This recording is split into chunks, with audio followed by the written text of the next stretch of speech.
What up, YouTube? How's everybody doing? I hope good. Today, I am here to give you the daily messages from the divine. I have been working on a lot of videos today. I'm in the same clothes, so I do change my clothes. I did get this really cool shirt today, or this weekend while I was out, that says Wyoming, and that's where I live. But I love it. I think it's really cool, so I'll share it. I'm not advertising for anyone. I'm not advertising for the state of Wyoming. I'm just saying, I just like the shirt. I went ahead and pulled the cards already. These messages are going to come from the Soul's Journey, my Soul's Journey deck, and I love it. It's a great, just inspirational deck. So the first card I pulled was Trust, and it says, I accept that my inner voice will always guide me correctly.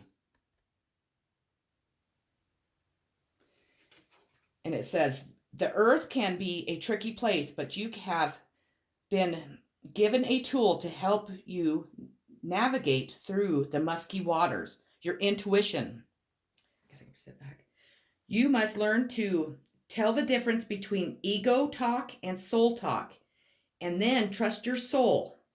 Once you get into the habit of following your intuition, you will come to practice that discernment externally. You will be able to know if a person or situation is trustworthy.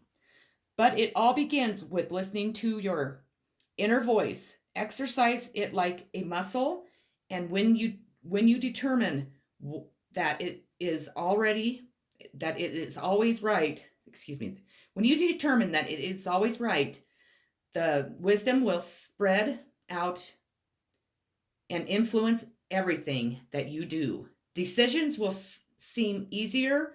Your soul only wants what is best for you, and you must learn to trust it. Always. You always trust your intuition. I know that there's some people that just absolutely refuse and they just don't believe in that. And I'm telling you, always trust your intuition. Grief. And it says, I understand that losing something is an opportunity to appreciate it. Nothing is gone forever. The belief that we have lost someone or something is merely an illusion to assist us in learning to appreciate our having had it in the first place. The emotion of grief and the sense of loss are absolutely real. But that is the point.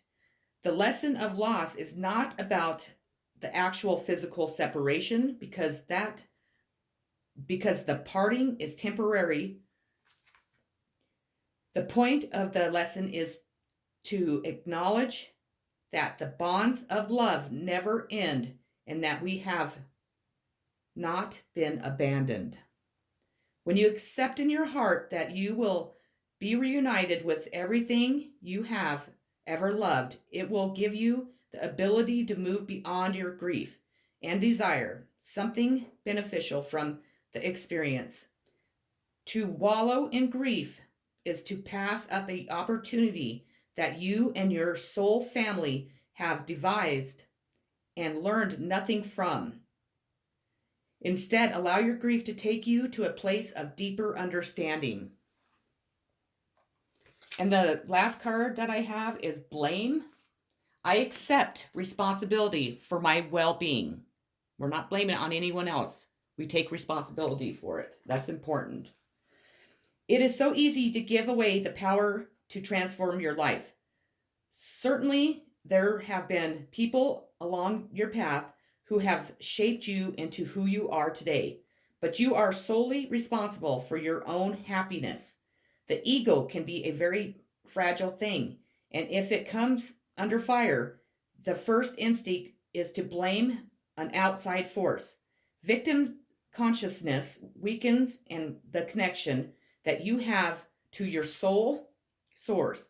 The mindset says, I don't have the power inside myself to break free because someone else's power is stronger. This is an illusion. When you believe that someone else is responsible for your problems, that belief is the problem. Personal responsibility can empower you to change your reality. Lastly, transformation always begins on the inside and works its way out. There is a difference between a reason and an excuse. A reason is valid and unavoidable. An excuse is an attempt to shift the blame. So be aware of that. Those are your daily messages from the divine. I hope you all have a wonderful rest of your day. I'm sending much peace. I can't talk today. Peace, love, happiness, positive vibes, excitement, adventure, silliness, whatever comes your way. Peace out.